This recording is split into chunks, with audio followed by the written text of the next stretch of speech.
आज के इस वीडियो में हम आनंदीबाई जोशी, जिन्हें कुछ लोग आनंदी गोपाल जोशी के नाम से भी जानते हैं, उसके बारे में बात करने वाले हैं। यह भारत की प्रथम महिला डॉक्टर है। इनका जन्म तारीख 31 मार्च 1865 को हुआ था।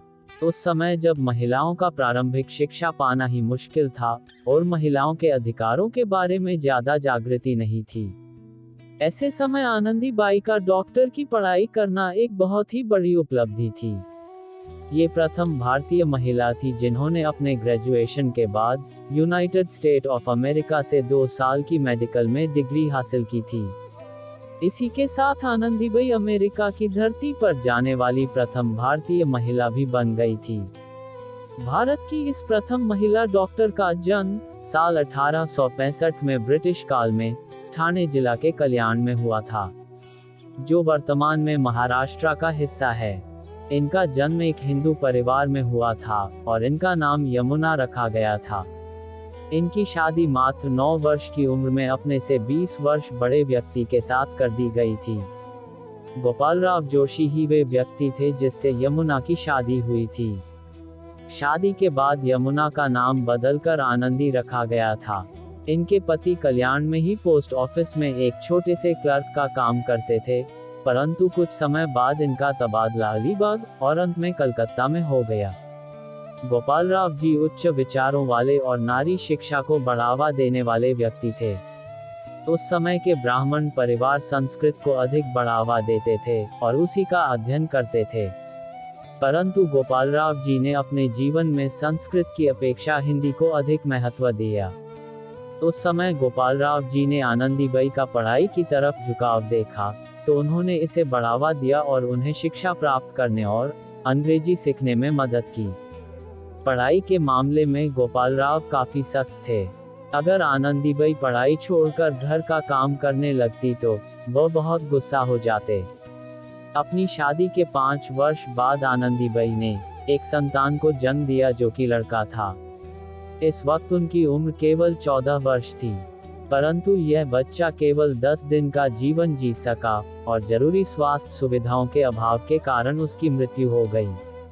आनंदीबाई के जीवन में यह घटना परिवर्तन का विषय बनी, क्योंकि उस वक्त गर्भवती महिलाएं और नवजात शिशुओं के लिए ज्यादा सुविधाएं नहीं थी और गर्भवती महिलाएं पुरुष डॉक्टरों के पास चिकित्सा करवाने में शर्म महसूस करती थी।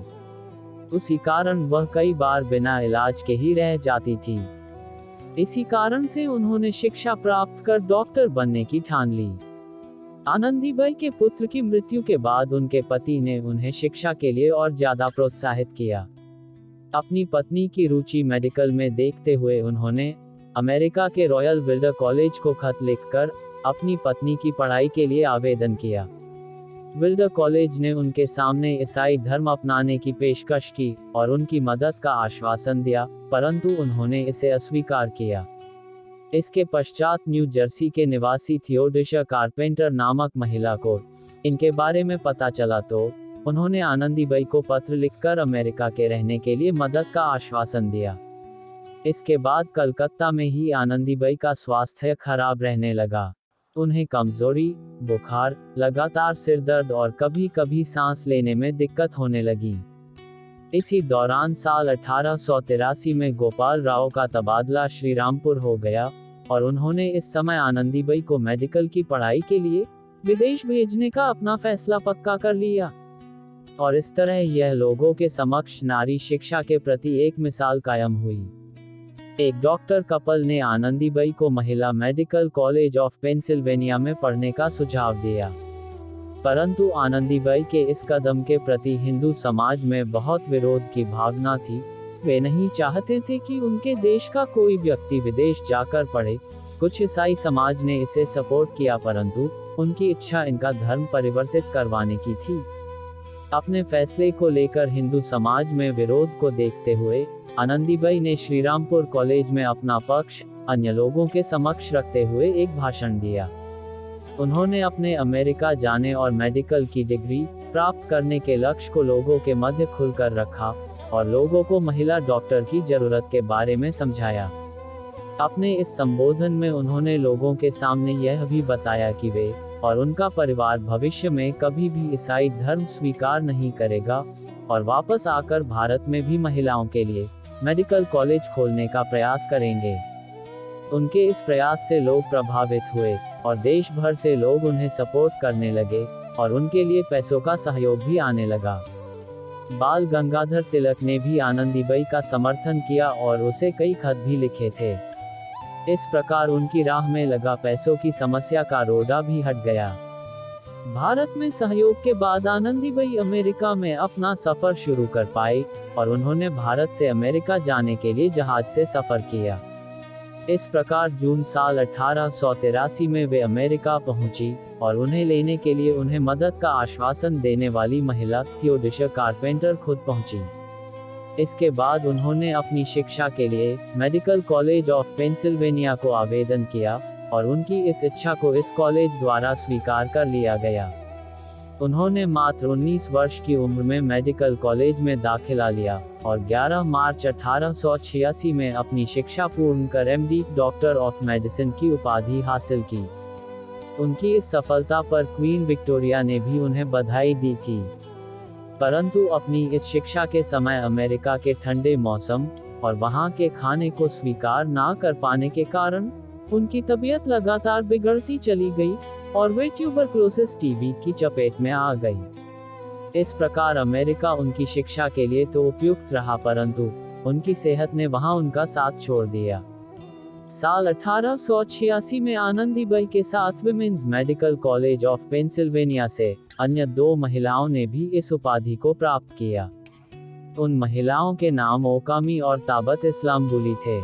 ये वे महिलाएं थीं जिन्होंने असंभव को संभव कर दिखाया था और अपने अपने देश की इस उपाधि को प्राप्त करने वाली पहली महिला होने का गौरव प्राप्त किया था। अपनी डिग्री हासिल करने के बाद आनंदीबाई अपने लक्ष्य के अनुसार भारत वापस आए।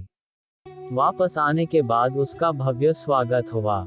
उन्होंने वहां से वापस आने के बाद सर्वप्रथम कोल्हापुर में अपनी सेवाएं दी। यहां उन्होंने एल्बर्ट एडवर्ड हॉस्पिटल में महिला विभाग का काम संभाला।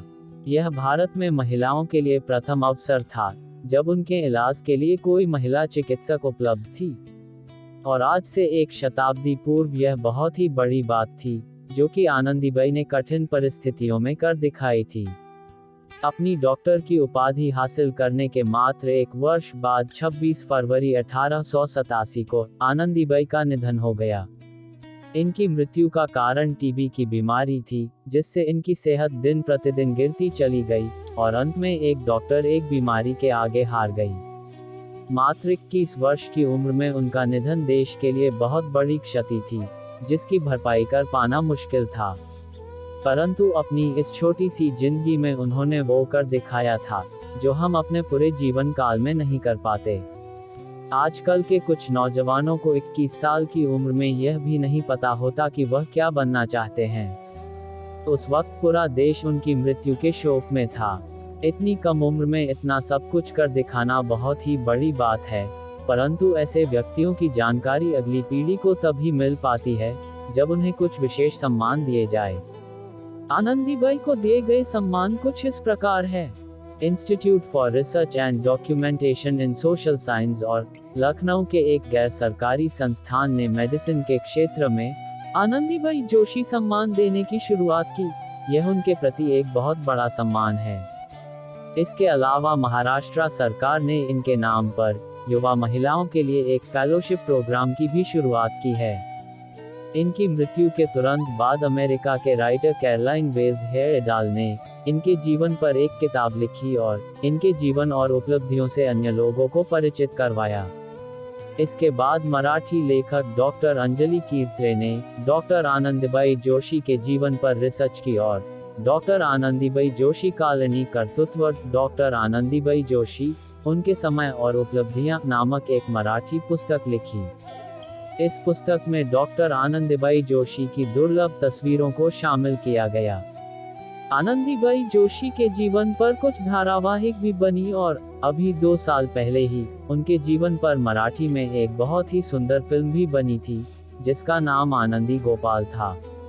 आपको यह फिल्म एक बार जरूर देखनी चाहिए। आनंदीबाई वह भारतीय महिलाएं हैं जिन्होंने हर मुश्किलों का सामना किया और अपना भविष्य रोशन किया।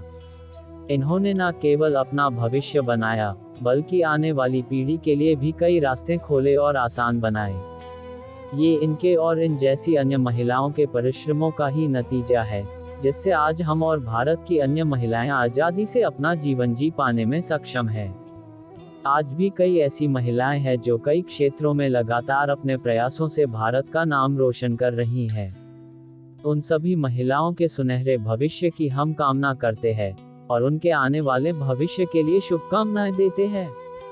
अगर आपको हमारी यह वीडियो पसंद आए तो इसे अपने दोस्तों के साथ शेयर करें और हमारे YouTube चैनल को सब्सक्राइब करें। धन्यवाद।